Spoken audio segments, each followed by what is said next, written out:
Wow, and we're live. Andy Frasco's World Saving Podcast. You hear my voice? I am feeling way better than last week. You took a day off. I took half. Dude. Maybe you need to be Christian because you had a nice Sunday off. Maybe you need to I think I found my method of keeping my partying okay. Here we go. Here comes the thing everyone's known for 30 years. Here comes a very obvious. Hello, Nick Gerlach's on the show. We got Cameron from Geese on the show as well. But before we talk about all that, every other day. Yeah. I didn't realize that. God damn it. I party one day. The next day, I chill on my couch. I love when you have these revelations that are like very basic fucking things we all realize in our late 20s. Every other day's still kind of a lot, by the way. You're not that young anymore. Yeah, but I'm thinking you should convert to Christianity since you're taking Sundays off. It. Yeah, you're watching football, sleeping all day Sunday. I was like, well, maybe he's not Jewish. Maybe he's Catholic. I was playing NBA 2K with my character, Andy Frasco. I'm 15-0 with the Lakers. I scored 15 3-pointers in one game. I'm still running Dr. Barf in college football. You're Dr. Barf? Yeah. I never make myself when I make the characters. I never make I'm not a narcissist like you. I make a weird looking like guy with weird beard and a crazy name. No, I always make myself. I'm like, damn, this is what life I could have if I wasn't into cocaine and rock and roll. I don't think you would have made the NBA if you were way sober. in hell. Yeah, you're 6'1". No way in hell I would make the NBA. Yeah. But maybe I could work in the NBA. Yeah, maybe. I could see that marketing some sort of marketing for the Clippers, not the Lakers. No, Clippers. You're more Clippers material. Or Charlotte Hornets. Dude, their new stadium's amazing. I know. Too bad no one's going to show up. Yeah. Yeah, that's true. We hate the Clippers here. And by the way, this is an I'd like to say podcast. Congratulations to the Los Angeles Dodgers. Ooh, my team lost. Buongiorno. I know I wasn't going to give you shit about it, but John Buongiorno, my agent, is a Mets fan, and I gotta give it to the Mets because they had a good season. No one believed in the Mets, which is weird because they have the highest payroll in the league almost. But whatever. Oh, really? Yeah, people are acting like they're some underdog, but they had like $300 million. Oh, word. Them, the Yankees, and the Dodgers. It was a good fight, and I was talking more shit than John was, and John's a bigger baseball fan than me. Way bigger, I would say. Yeah, he's huge, isn't he? And then he called me right after. He's like, "Great game." Yeah. Blah blah blah.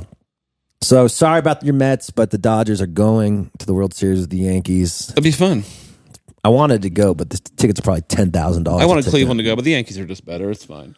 You think so? Oh, Cleveland. Yeah, they almost had it.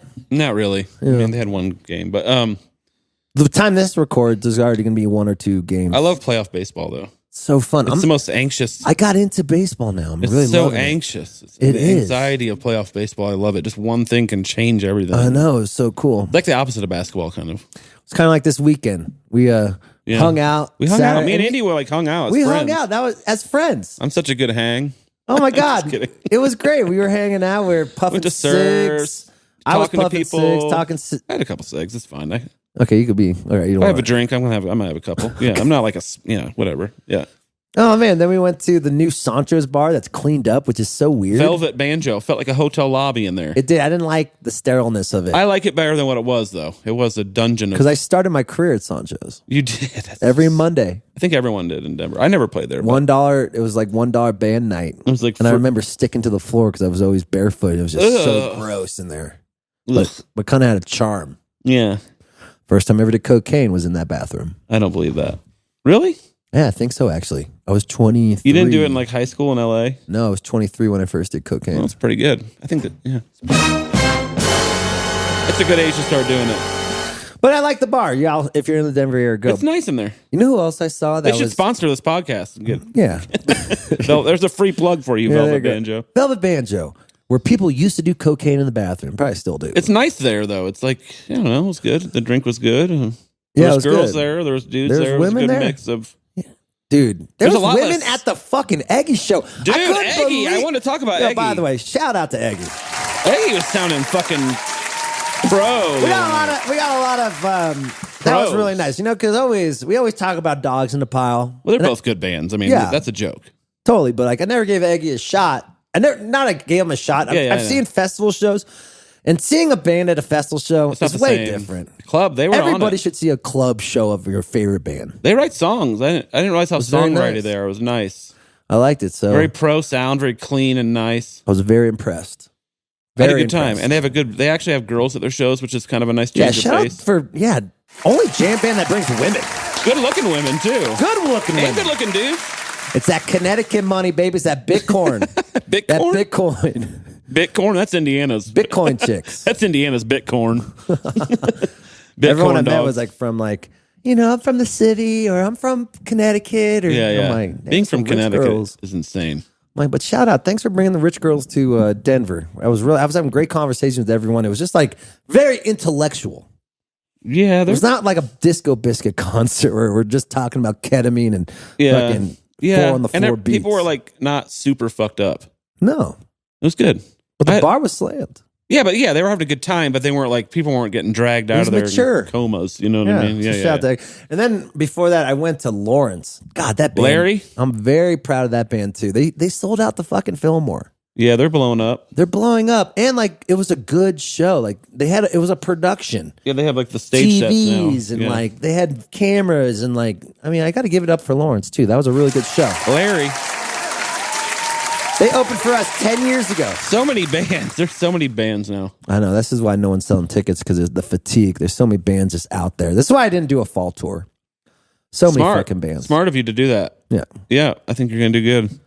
Are you going to come to my show in December? I'm opening for I'm opening for Sean's new band. Oh yeah, ladies and gentlemen, Sean is in a band. He's quitting Tongue the Hammer. Andy Frasco and the UN to join Breaking Tongue news. Hammer. Sean is leaving the band to start a side project with Jeff Franca.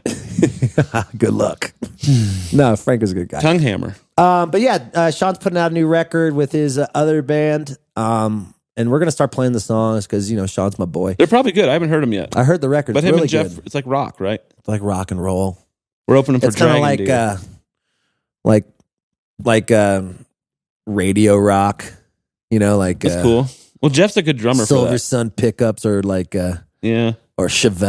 Silverchair? They're probably gonna hate that call. Chevelle. Jesus Christ. What is it? I didn't mean it that bad. The official band. Hey, you're a crazy bitch. Chevelle, the official band of Monster Energy drink. Chevelle. It's pretty rock and roll like that.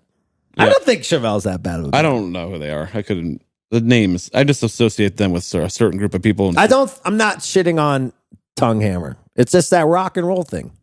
I mean, Chevelle, just associating them with a certain group of people that work at the gas station by my house. Where I also work there too. So, that's funny because. But we're opening for Dragon Deer December 6th. Everybody get your tickets. Yeah, grab your tickets December 6th. I'm playing first. Get there early and leave when I'm done. Yep, and buy your tickets for the Bayless Frasco Gerlach Extravaganza. Extravaganza. What is that band called? Does that have a name? It's called Bayless Frasco. Oh, that's a good name. That's what it is. Yeah. It's like the Butterfly cut to the Bandits. point. No bullshit. I don't need to have a band name for a fucking side project. No. Bayless Frasco. That's it. Bayless first, for sure. Bayless first. He's the GOAT. I love that That guy. was awesome when he called last week. He's like, you guys don't have anything to fucking talk about, do you? Maybe you're just interesting, Bayless. You ever think about that? Yeah, maybe like we just actually want to catch up with a fucking friend. Yeah, we're going to ruin his life on that tour. Yeah. I heard his wife might be coming. His wife's coming. Sam's coming. Sam's doing merch or what? We even got Chris Galbuta coming out for one night. Which one? The first Indiana town. Whitestown? Hobart? Oh, was it Hobart then Whitestown? Hobart's Whitestown. I thght it was Whitestown then Hobart. You think we'll get to meet Taylor Swift? I doubt it. I don't think she's playing in Indy. I didn't know how close it was to Indy. It's like an hour outside of it. Dude, so everyone, downtown. oh yeah. And also, if you're traveling to come to these Bayless Frasco shows this weekend, first of all, get a Taylor life. Swift is in town. And the tickets are, and The fall. I know that's probably going to scare people from going, but Fly in Chicago. you could, like, there's hotels, there's cheap hotels a little bit outside of town. Yeah, that's where Whitestown is. It's like, But you got to go a little further. Oh, really? It's Wow, damn. expensive in Whitestown. Damn. So grab your tickets, Indiana. Let's do it big. I'll be there. All you trap people that aren't going to Taylor Swift, come on up. Yeah, we're the official after party. I'll of the give you Taylor each 30 Swift show. seconds. Okay, what? Okay, you can tell me how much fun you used to see me in the Twin Cats back in the day, and then we're done, okay? Is that always like how it's like in Indianapolis? Kind of, yeah. Everybody just wants to know what I'm doing. They're all waiting for me to fall apart. I got so many haters in Indiana. Really? Yeah. I got so many haters. I got mad haters. in L.A. Yeah. That's probably different. Why? It's Because our hometown. LA is better at hating. No, I'm just kidding. Indiana haters are just different. Anytime Midwest, I think Midwest passive aggressive is just as bad as LA passive it's a aggressive. different, yeah, it's a little different because they could actually beat your ass in the Midwest, I think. Yeah. In LA, it's like, what are you going to do? You played Pippin. You were in Pippin, bro.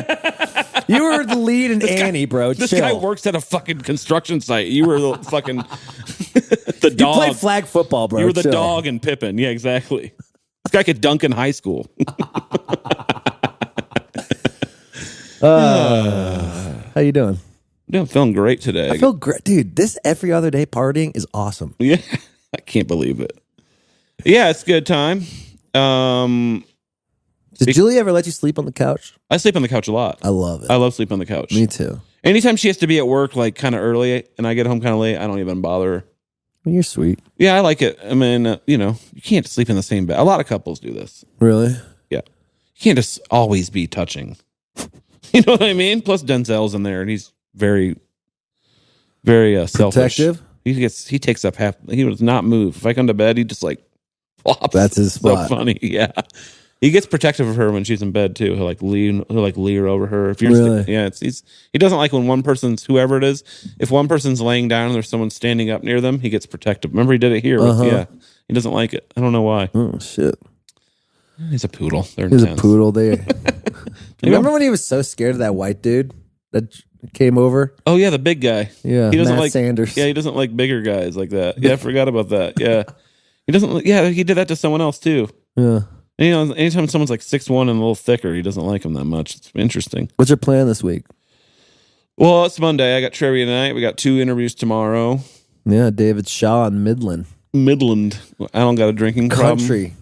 What's that lyric about Midland? It's like, I don't got a drinking problem. I got no problem drinking at all. Yeah. Something like that. That's actually a good it's line. Fucking clever. It's crazy that country guys are still coming up with clever lyrics about drinking. Right. I'm excited to interview David again because last time he's done it before. That was one of the biggest interviews I did because he was talking about how he got raped by a dude. When was this? Was before I was on the podcast, or yeah, this was earlier. Yeah. So I haven't talked to him in so long. He just had a kid. His kid looks exactly like him. It's wild, dude. Really? It's like a mini David. I like Shaw. Dave. I did 1 or 2 gigs with him He's a good dude. before he got famous.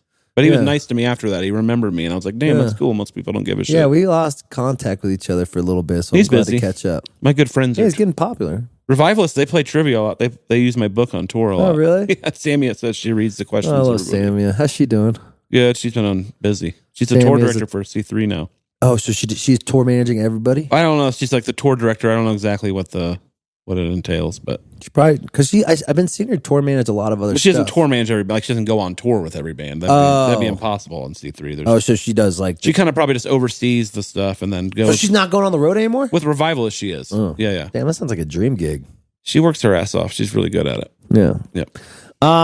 Dude, I go to Italy No, wait, that's not Italy.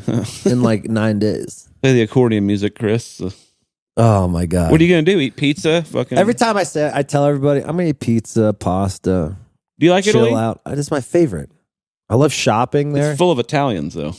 They're kind of cool. Yeah? They're cooler than the French. The French are fucking everyone's assholes. cooler than the French.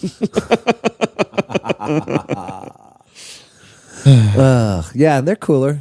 They're all hot, right? They're hot. They're kind of all the dudes, like all the dudes and the girls are hot and they're cool. Like they like I told you last time, that girl came up to me and gave me her number and stuff, and we hung out. Yes. And I think I'm going to see her again. Does she still exist? I don't know. She still exists. Yeah, Emily. She lives in Rome now, so we're going 2 days in Rome. Roma, the capital. Yeah, so we're doing 8 days in Florence, 2 days in Rome. You're gonna go to the Vatican 7 City? days. I do want to go. I love all those. all those like Roman. The buildings are insane. Museums are great. Yeah, I like I like how Catholics build portray, the fuck out of shit, dude. Yeah, I like how Catholics portray Jesus. He's kind of like, what up? Yeah. You know, it's like not just like bloody like the Christians. Like, yeah. He's got fucking daggers in his fucking heart. Catholics are chill. They drink the most out of all the Christians.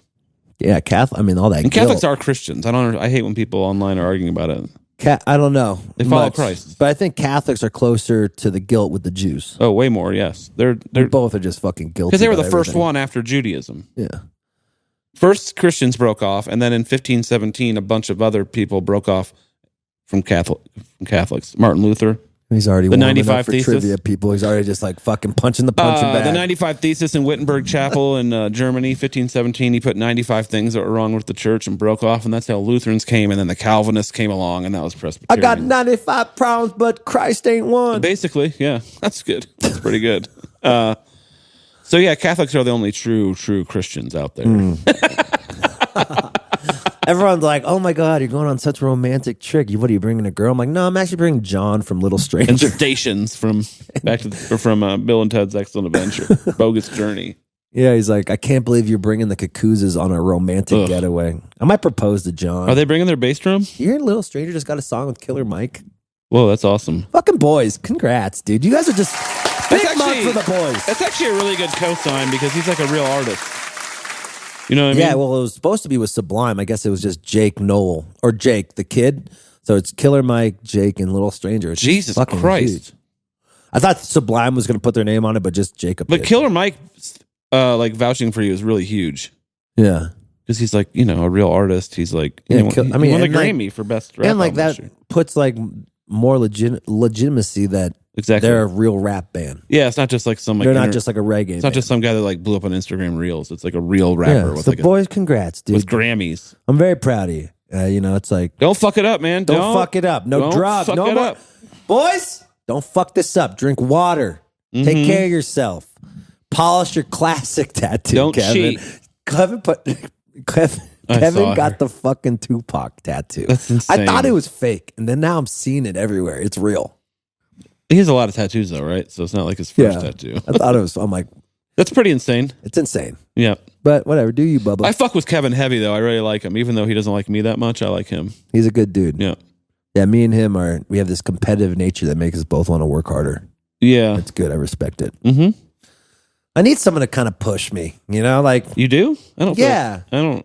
Oh. Stranger's that band that kind of like. Oh, you mean I see like that they get successful, and that makes me want to work hard, so we could both like be successful together. Like I need that in my life. Yeah, I thought you meant something else. Yes, okay. Like I don't need. It's not like a jealousy thing. It's it's like a friendly competition, but it's not. But you want competition. Just like shit, my boys are doing good. Right. They keep working hard. That makes me want to work hard. You know? Exactly. They keep moving the whatever it is, the pole. You got to reach. Yeah. Because I hate when you talk to other bands and you're just like kind of. Telling people about your year or what's going on, and then they just like kind of shut down, like they're jealous. And so, like, oh man, that's so cool. Maybe they're jealous and sad because everything's so bad right now. Well, like, let's figure out a way to like both, like. Yeah. Also, you should be happy with where you're at because you're still doing better than 90%. Not you. I'm just saying in general. Like, if you're playing 100 gigs a year, you're still doing better than 98% of the bands in the world. Exactly. Be proud if you're paying on the your road bills during this economy. If you're paying your bills playing music right now, congratulations, you're successful. Amen.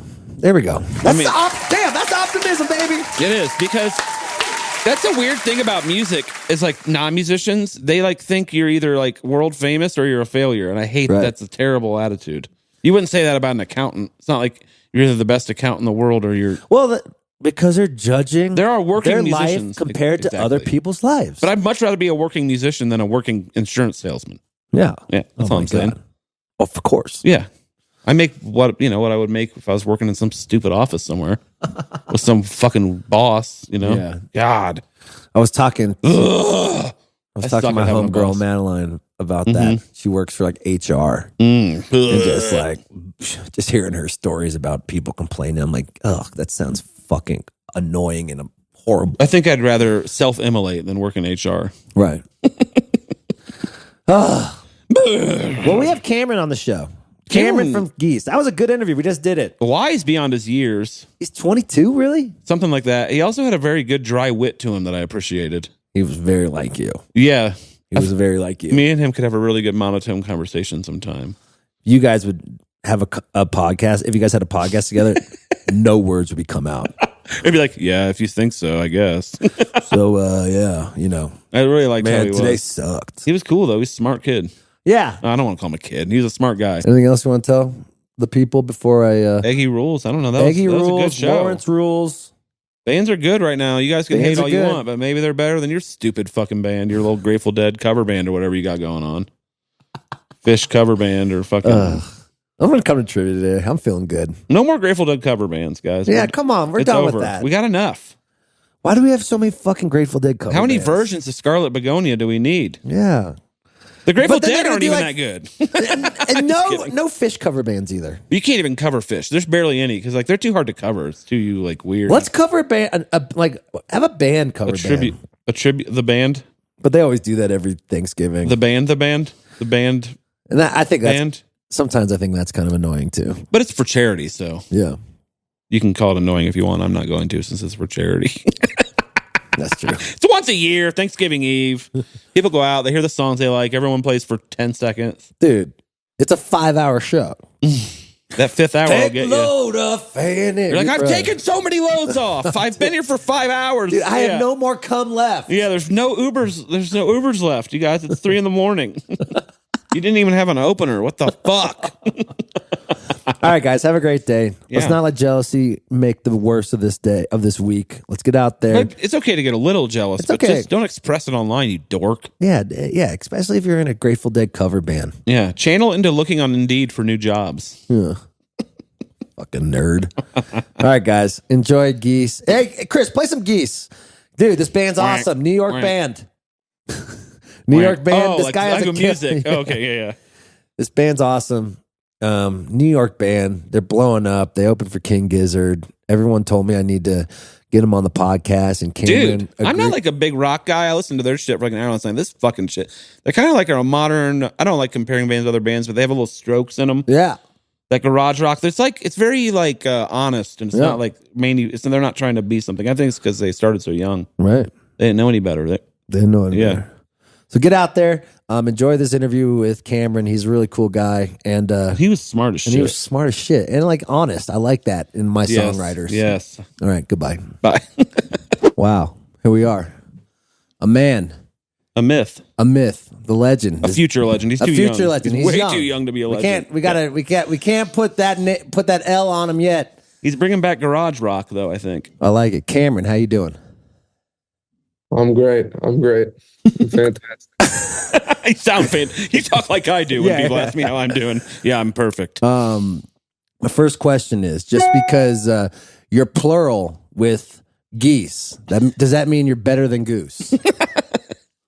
Oh boy. Well, it's been nice being on with you guys. I hope you. No, just kidding, brother. Really fun. How's it going? How's the tour been? The tour was great. We just got back from Mexico. Oh, cool.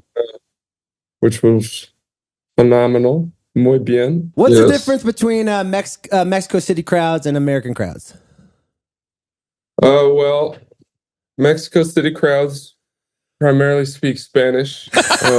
And also, they're just, everyone in Mexico was so, I mean, they were like the most lightly attended headline shows we've played in like 2 years, I think. Like Guadalajara had like 60 people maybe show up.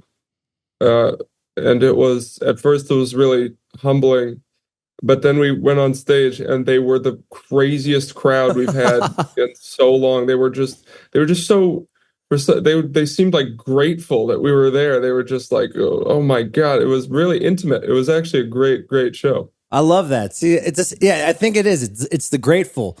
We were talking about fatigue in America with shows. Like, we were just talking about this. Like so many shows going on. It feels like you have to like prove them right or they're going to keep their shoulders. You know? In Mexico, they're like, thank fucking God, a band that rocks. Yeah. It's they love rock in the Latin America too. They're Europe rockers. Too. You guys tour Europe? Yeah, a couple of times. Isn't it crazy? It feels like punk rock shows. Yeah, no, those UK kids can drink. I was wondering that. Do you guys drink? Do you guys party, take coke, anything of that? Any rock star shit? Oh, we're known to dabble in all manner of things. We're jacks of all trades. Everything in moderation. Everything in moderation. Lately, though, following a bus, we for the Gizzard tour recently, we kind of didn't party at all. Because we were so exhausted. It was a lot of early mornings, etc. Yeah, and especially how hard Gizzard works. Like they're doing 3 shows. They did a 1 p.m. show at Red Rocks here, I think. Did you do that one with them too? Yeah. That's crazy, and it was like sold out, I think. They played at 1 p.m. on a Monday, and then they played that night. They had a matinee at Red Rocks. What did you learn about Gizzard's work ethic that inspired you, or? They don't work that hard. Come on. This guy rules. I fucking like him, Cameron. No, they're so nice. Like they don't even think of it to me as like working hard. They just do it. They're those people that you hear about who are like happy generally, and they just do what they want to do, and they live their dream just by sheer virtue of continuing to do what they like to do no matter what. So it feels almost like an inevitability that they'd reach this point, or even that they're going to keep, their star will keep rising or whatever. This is why we need to be socialists. Look how much happier people socialists Australians are. Yeah. Australians are so fucking happy. Like, if this fails, I can still go to the doctor. Yeah, exactly. That's great, man. So I'm very curious about, you grew up in New York. The whole band grew up in New York, right? Yeah, that's right. So when did you guys start? When did you know this thing was becoming a big deal? And then I want to talk about this private school you all went to. This, what is it called? Friends of New York? Brooklyn Friends School. Brooklyn Friends School. Seems intense. Seems intense. And it seems like pretty wealthy. So I got a lot of questions I got to ask. First, how'd you meet the band? Well, I met the band at a focus group for, no, I met them when I was a little kid. I met them at AA. It was 18 years old. Yeah, we were focusing on our school sobriety together as little kids. We were in this extracurricular program. We weren't, Max and I, or the drummer Max and I were pretty good friends already, beyond music. But then Emily was sort of not totally in our orbit until we started doing an extracurricular sort of fake, give a bunch of little kids instruments and watch them play, satisfaction type thing. And so we were all in that, and we got a real kick out of it, and we just kept playing together. And we eventually stopped going to the extracurricular thing and just started going to Max's basement, and that's sort of how we just started hanging out on weekends and playing together. Was it, your dad's a musician too. He's a composer. Yeah. Was there like a lot of pressure when you were a kid to kind of make him proud, or or was it like kind of like the anti that, like, fuck that, I'm going to do my own thing, be a rock band? It's hard to when kids go into the same occupation as their parents. And I was always thinking about what kind of mind fuck that is. I think it was a healthy combination. I mean, my dad runs a sync library for like commercials and trailers and occasional like soundtracks and stuff like that. So he oversees a lot of composers who work from home and contribute to this thing. That's his business. Yeah. He had a lot of leftover recording equipment that he would sort of foist upon me in an effort to get me to stop, playing Overwatch or something like that, and just fucking do something. And it eventually worked. I started making these terrible, terrible songs and just showing them to him. And he would be brutal about it. He would be like, this is crap, like this, there's no story it tells, the EQ is terrible, Wow. He would be honest with you like that? That's awesome, though, I think. Did you like that, or did it piss you off? Well, it was disappointing to know that I wasn't great immediately, but it did end up helping me. And then, of course, my mom, everything she's ever heard from me has reduced her to tears. And of she's course, just, you got to have so that too. Beautiful. Yeah, right. So I got a healthy dose of just blind encouragement as well. Yeah, no participation trophies from your dad, is what you're saying. Yeah, you don't get a participation trophy. No, I think actually now he's softened a lot because he trusts that I know what I'm doing to some extent, and he's willing to give me the benefit of the doubt more often. Yeah. But it was, I think he taught me, he did influence a lot of how I wrote originally, because every time I'd show him something, he'd be like, what's the point? That's why there's a lot of big endings in a lot of the songs. Okay. A big explosive ending, because he would encourage that. And I think if two parents are kissing your ass, you become a kind of a little bitch. Yeah, you need that. You need one and one, because you devil need and that angel love on the shoulders thing. Because if you don't have two people kissing your ass and they both just treat you like shit, then you have nothing too. So I think it's a good balance that your mom loved and coddled you, and your dad said, "Listen, this song fucking sucks right now. We need more energy." Yeah. Yeah. No, you either become a little bitch or son of Sam, or you become or you become Cameron. That's what I like it. I like it, Cameron. Thank God you're not a serial killer. Thank God you're not a serial killer yet. I don't know. He might be good at it, though. We don't know. He never tried it. So I saw these notes of like you guys almost didn't want to do the band until you got signed. Like, tell me about like you almost like quitting college. or college. Like, what was that story about? Well, we sucked, and all of us wanted to go to a college. All of us had plans to go to college. In senior year, we recorded our first album in our basement, kind of just for fun, to see if we could like finish a real project that we liked. And we did it, and we started posting it online, and pretty soon we got hooked up with this guy over Instagram who was just like, I'm going to send you to this lawyer and the lawyer then sent our music to these indie labels, and we suddenly started getting a lot of offers, which was absolutely right as COVID was rolling in. You know, we were getting offers from like Sub Pop and 4AD and some other places as well. And we were just over the moon. We were like, "Fuck school, you know. Yeah. We're gonna take this to the moon, baby." Let's fucking go, So dude. we just freaked out. I mean, because we had no experience with the music industry whatsoever. We thought it was like this untouchable.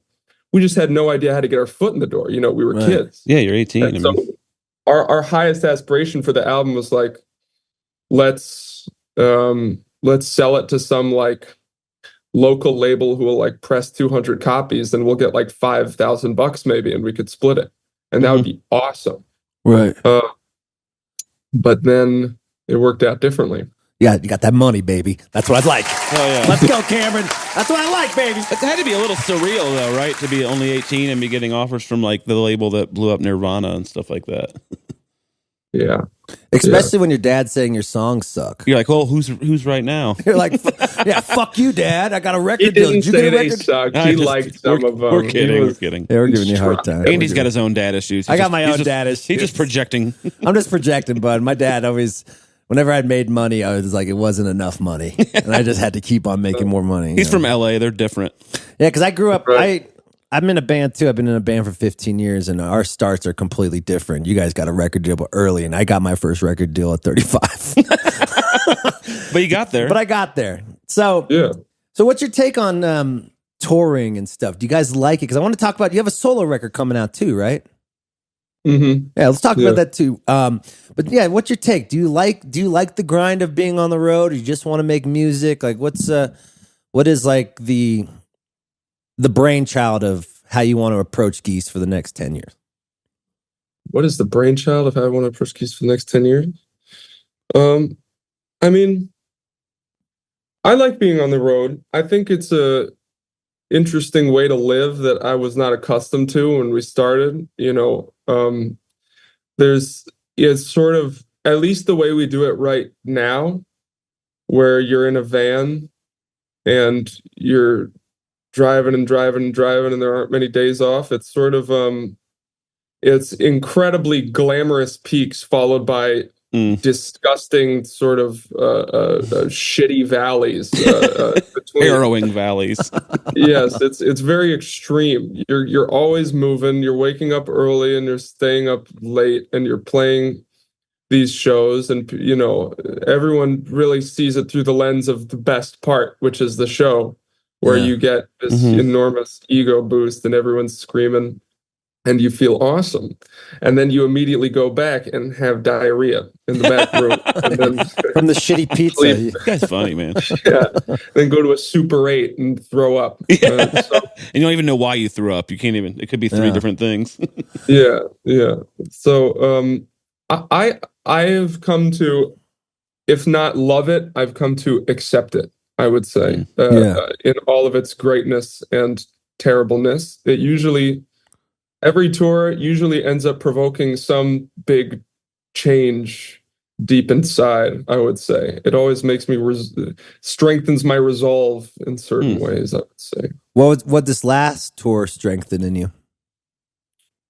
My immune system, definitely, but also, you know, sort of my desire to go back and really write and devote myself to writing, because I missed writing so much on that tour recently. I felt like I had so many ideas, and I was just I didn't know I was sort of constipated with them, and so I was just like, I'm just gonna go back home and just kill myself with work. Yeah, and how'd that work for you? Okay, actually. Yeah. I'm tired, but this is one of those times where I actually followed through, I think, or I'm following through. Yeah, isn't it crazy? Like, you're so exhausted and you want to we always want to do what we can't do at the present moment. And then when you have the chance to actually do it, we kind of get lazy and don't do it. So like, it's good that you kind of forced yourself to actually do the things you want to do, so you don't feel like you're wasting time. I think that's the most important thing about this. Like, when you know you only have 3 days to write music, you actually do the work and fucking punch it out, because you're just going to regret it and then be back on the road, and then the road's going to feel miserable. Yeah, right? deadlines can be a good thing. You're definitely right. No, I mean, one of the strangest things about having this, like, my original idea was I was going to go to college, and then like maybe in like 6, 7, 8 years, like maybe I'd get a record deal eventually. And then it sort of fell into our laps out of sheer luck really quickly. And I sort of anticipated that the rest of my life would be this euphoric sort of high, where I would get to do what I want all the time. But the weird thing is, even the things that you love involve some sort of discipline and difficulty. Right. You have to actually motivate you have to start, and that's hard. And that's sort of the cruel reality of living, is that everything's hard. Getting up. Yeah. Are you in love? Do you have a girlfriend, boyfriend? What do you have a side thing? I have a girlfriend, and I am indeed in love. Yes. Oh, So how hard is it to kind of balance that and write songs when you only have 4 days off? We're pretty independent people, me and my girlfriend. That's sort of why it works out. You know, we love each other, but we also when we're together, we're really together, and when we're apart, we're really apart. Is sort of the thing. That's important. is she in the arts too, or is she what? is she like an artist too of some kind, or yeah, also a musician, or? So she works on a bunch of stuff. Yeah. Oh, cool. So how do you have time to put out a fucking solo record, bro? It's just crazy. Oh, I fucking didn't. I mean, it's actually been a big pain in the ass for everybody involved. I thought I was going to go in and take 2 months and do this vanity project, and it ended up taking a whole fucking calendar year to finish it. Because you got to work so around, now it's going to come out. I've been told that it will most likely be a massive financial loss for every party involved. Must be a good record then. Yeah, I hope so. It's at least coming out. It's at least, it reached 44 minutes in length. Whoa. Technically an album. Yeah. So, I'm happy with how things are turning out now. How do you pick between a song that goes on your solo record versus a song that goes to Geese? Usually, it used to not be so obvious, but now it's pretty evident. I mean, like, I don't know exactly how to describe the difference, but usually with Geese, it's like, it's rock and roll. It's sort of stupid at heart, and it's got that sort of thrust that, or it demands that sort of like horsepower that a band provides. Right. And then with the solo stuff, I think it's more, it's slightly, I don't know, a band would sort of kill it, I think, with a lot of the solo stuff. The only reason I did a solo album, I was really concerned with the solo album not being Diet Geese, because solo albums are usually fucking terrible versions of an existing band. That's true. Sting. Yeah, fuck off, Sting. Fuck off, Sting. Yeah. Bastard. He definitely listens. Never gonna make a dime. Yeah. Piece of shit. Englishman in New York bullshit. He loves this podcast. Be a New Yorker from New York, like my boy Cameron. No, I hear that, man. So you're so how'd you not make it feel like Diet Geese? Well, I didn't put drums on it really. Oh, and okay. I just played everything. I mean, a lot of the songs are very slow and sort of lyrically focused, and they just tap into this world that I really got into the past 2 years of just like these singer-songwriters that I had always thought were kind of corny, and they suddenly just started killing me. Their music, like I was just listening to a bunch of like Leonard Cohen and stuff like that. Yeah. I just felt like unstoppably. The only way I can make a good Geese record, I feel, is if I just feel like I have to make it. Everything else has to stop so I can do this. Right. And I sort of had that feeling about a solo record. So, despite how logistically annoying it was for me to do it, I kind of had to. And you're proud of it. I am, yeah. So what do you... Clap to that. Let's fucking go. Some people just put out bullshit to put out bullshit. Yeah. I'm glad you're proud of that. That's the thing. I really did not want... I just feel like I fucking despise solo albums. And so it was hard to make one that I didn't hate. Right. And how do you keep that mentality or something? And then you're like contradicting yourself. You're making a solo record, Yeah. It is kind of a thing. Yeah, that's very fascinating. And like, so what are the different themes versus how you're approaching the lyrics for your solo record versus the lyrics you write for Geese? Well, there's a renewed focus on lyrics, I think, for this solo record. I mean, I wrote lyrics before music, which I had never really done before, because just of the joy of writing lyrics, I think work. And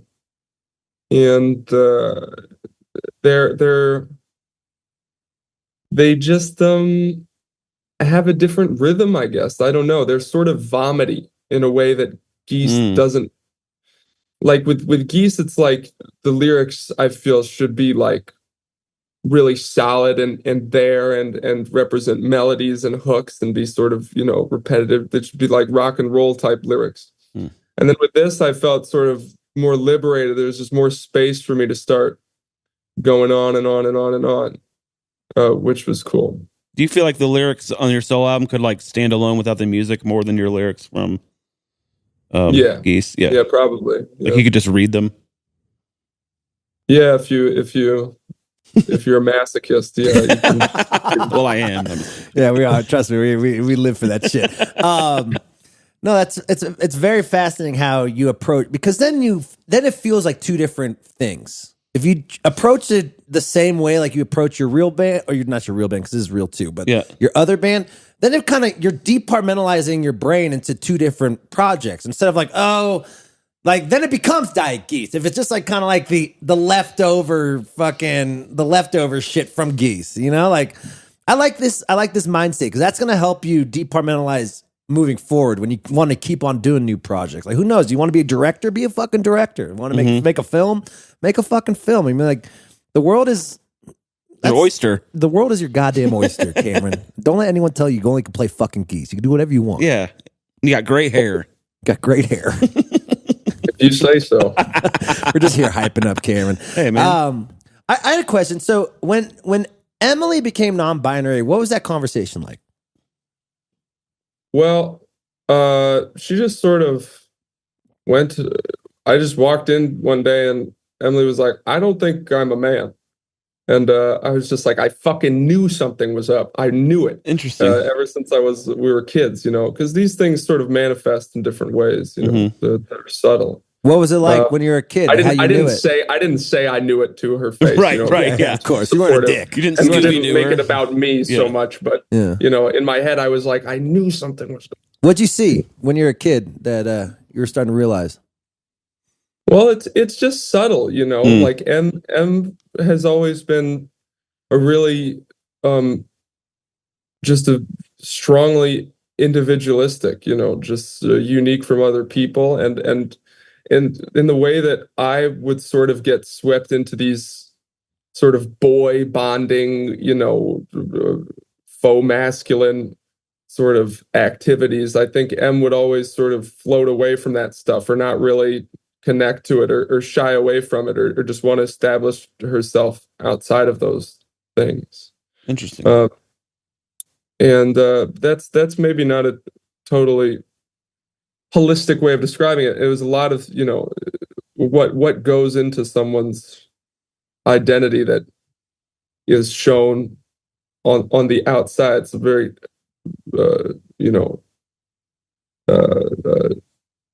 intricate sort of question and process and whatever. But basically, it was pretty seamless because M didn't really change. It was only that she got more confident in herself. That was the only change that happened. Like, she got more talkative. She got more sure. That was it. Everything else was already there. Right. That's awesome. Yeah. What have you learned about her transition that made you feel like you could be a better person in your brain? What'd you learn from the experience that kind of helped you grow? Well, I didn't see much room for improvement, so I was just sort of just a great fucking person. Hell yeah, dude. Cameron, I fucking like you, dude. Yeah, you're good, dude. It's kind of fun to have a songwriter in here with some balls, Yeah, you finally a songwriter with some balls in this. Last week they're all just like doing PR, NPR answers. Yeah. Well, look. It's a good question. I mean, I've seen. I mean, it's a lot about. I feel lucky to be able to see such a,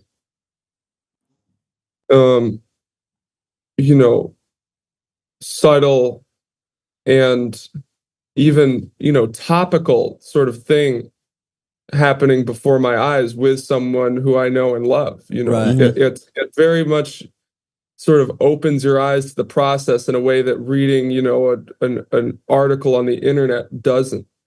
Yeah. And what you sort of realize about it, I feel like it gets, transitioning is sort of,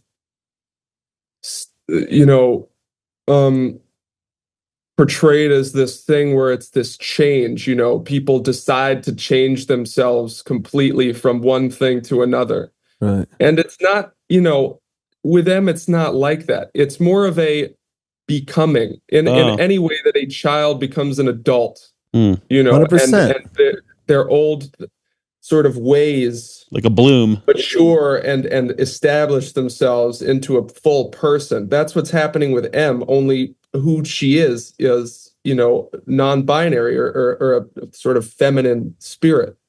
And so as she's become closer to that, and as she's not, because when you're a kid, you can sometimes really quash those parts of yourself that don't fit in with other people, even if they're unique or good, really.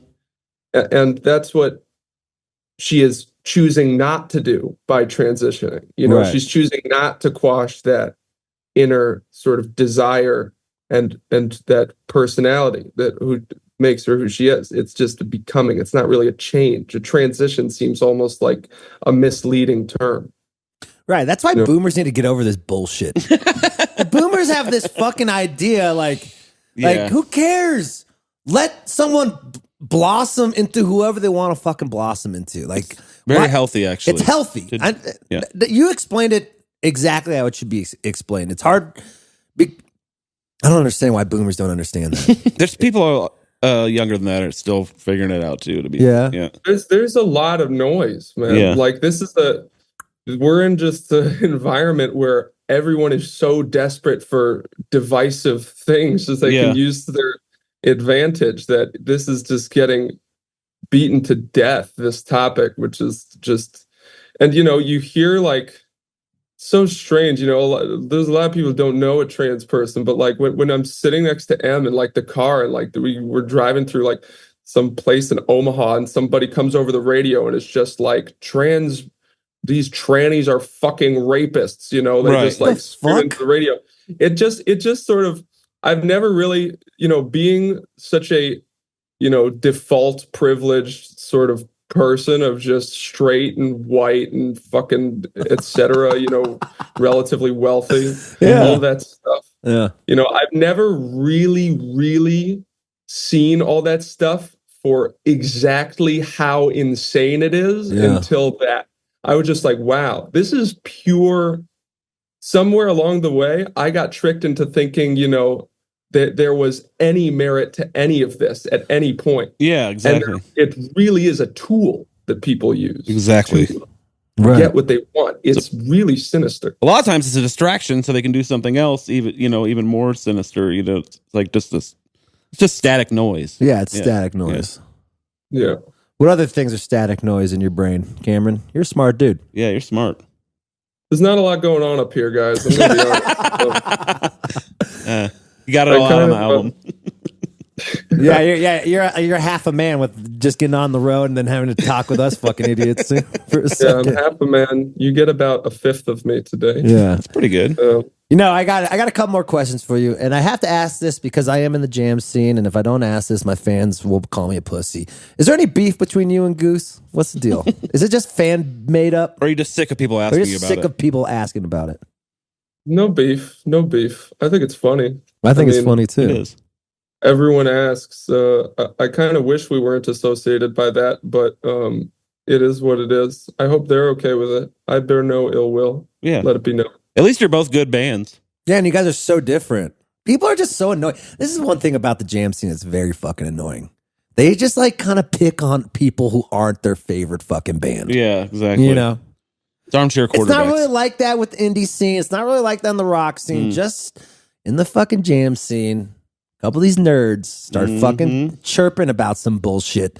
And like, let's get over it. Hippies are only nice on paper. Hippies are only, because why? Because hippies are nice people pretending to be mean. Yes. And rockers are mean people, or nice people pretending to be. No, wait. Fuck. They're mean people pretending to be nice, and rockers are nice people pretending to be mean. That's 100%. That's the adage. So which one are you, Cameron? I think I'm a mean person. Full stop. Hell yeah. Hell yeah. That means you're probably nice. Yeah, you're probably a really nice guy. Did you like growing up in New York? Where'd you grow up? Like Upper East, Lower East? Like where'd you live? I grew up in Park Slope. So cool. Brooklyn. Pretty isolated from any seediness or culture in terms of New York. There's a lot of brownstones and strollers and places to buy cream cheese here. Are your friends jealous to you that you're in a rock band? Like your artist friends? Or you guys have a good relationship? I mean, if they are, everyone's hiding it pretty well. Yeah. I think it's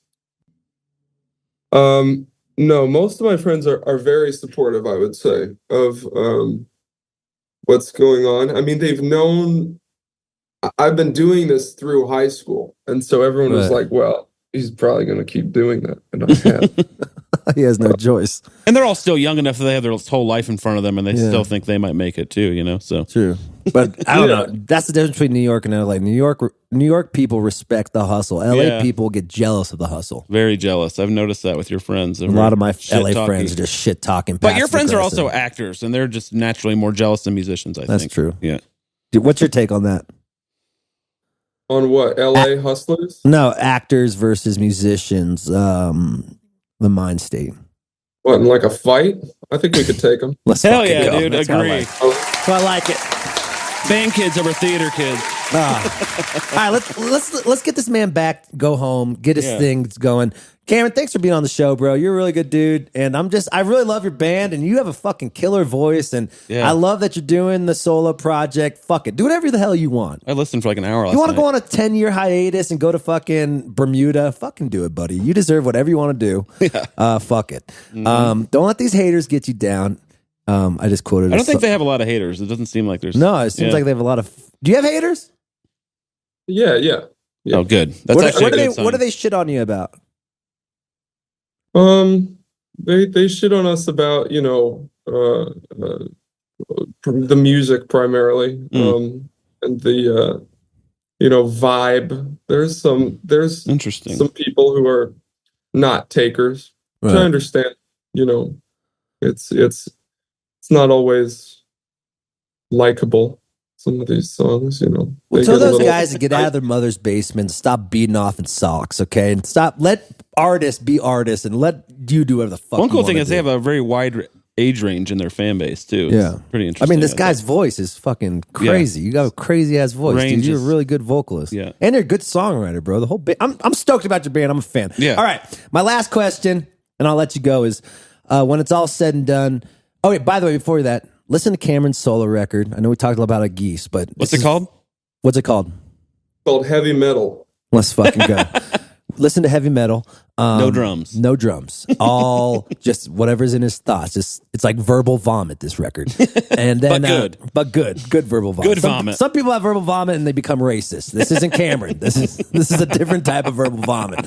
Cameron, so when it's all said and done, what do you want to be remembered by? Probably my fucking big ass shoulders and my enormous stature and my hell yeah. My good scent. Joe Rogan podcast. My aroma. Yo, chill, Rogan, chill. Well, thank you, Joe. It's been a great podcast. Hey, buddy, have a great day. Keep rocking, and we're rooting for you. And through all this of working and stuff, make sure you drink water and get some sleep. Yeah, thanks, guys. Peace. Have a good one. Man. Later, brother.